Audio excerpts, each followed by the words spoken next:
Dear students of class 12th, today our topic is factors determining the mental health. There are three kinds of factors in our syllabus which determine the mental health of an individual.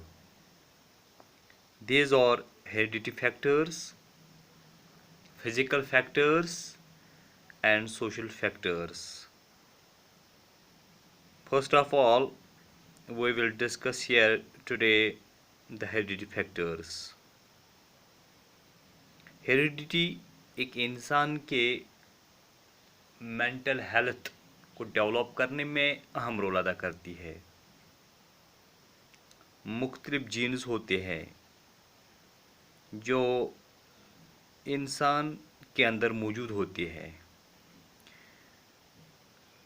Heredity lies at the root of all the possibilities of development. क्योंकि जो heredity है,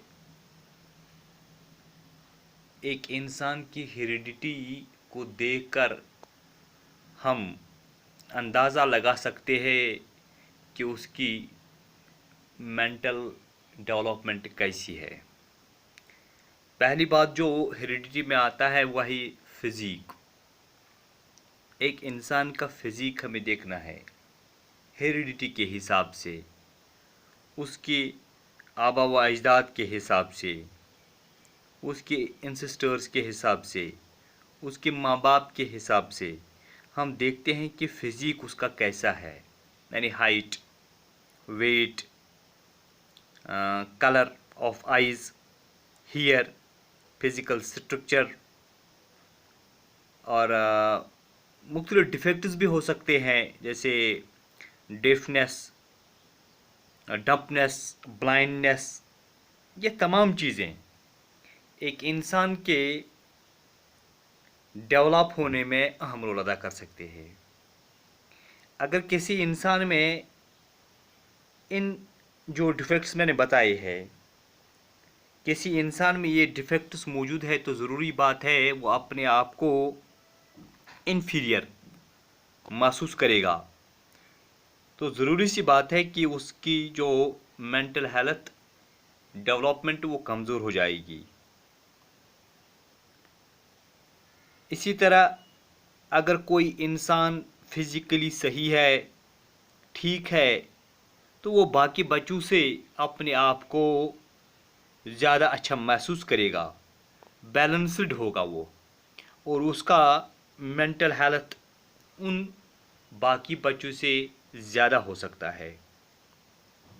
यानी वो अपने आप को adjust कर पाएगा मुख्तलिफ़ चीज़ों में, उन कामों में जिन कामों में वो बच्चा जिसे किसी किस्म का डिफेक्ट हो, वो उन कामों में हिस्सा नहीं ले सकता है, क्योंकि उसको हेरिडिटी के हिसाब से अगर हम देखें तो उसको कोई प्रॉब्लम हो सकती है, जैसे मैंने पहले ही बताया है। दूसरी बात, intelligence. Most important thing is intelligence, क्योंकि एक इंटेलिजेंट हेरिडिटी के हिसाब से जिनकी फैमिली इंटेलिजेंट है, जिनकी एबिलिटी हम देखते हैं सही है, तो वो बच्चा जो उसी फैमिली से बिलोंग करता है, तो उसकी एबिलिटी टू लर्न बहुत ज़्यादा हो सकती है। He can learn more things easily. Intelligent persons are likely to have reasonable control over their emotions and they can make better adjustment in home. यानी जो हेरिडिटी के हिसाब से अगर हम इंटेलिजेंट को देखें तो वो अपने आप को, अपने इमोशंस को कंट्रोल में कर सकता है। Moreover, intelligent children are likely to be the initiative. We can say that they are imaginative, creative,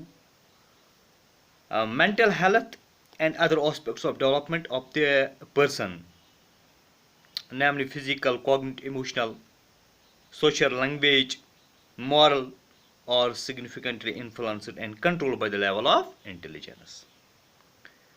इसके अलावा है sex difference, boys and girls, क्योंकि boys are generally more assertive, tough minded and vigorous than girls.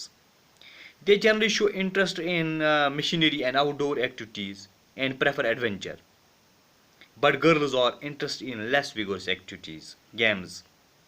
They have a better sense of tolerance, sympathy, kindness, sense of honor, sacrifice. ये तमाम चीज़ें इनमें मौजूद होती है। इसके अलावा नर्वस सिस्टम अहम रोल अदा करता है मेंटल हेल्थ के हिसाब से। पर्सनस इंटेलेक्चुअल एबिलिटी जो होती है, या उसको हम बोलते हैं motor ability, physical strength, insight into social situations and able to adjust depend upon the structure and functioning of nervous system.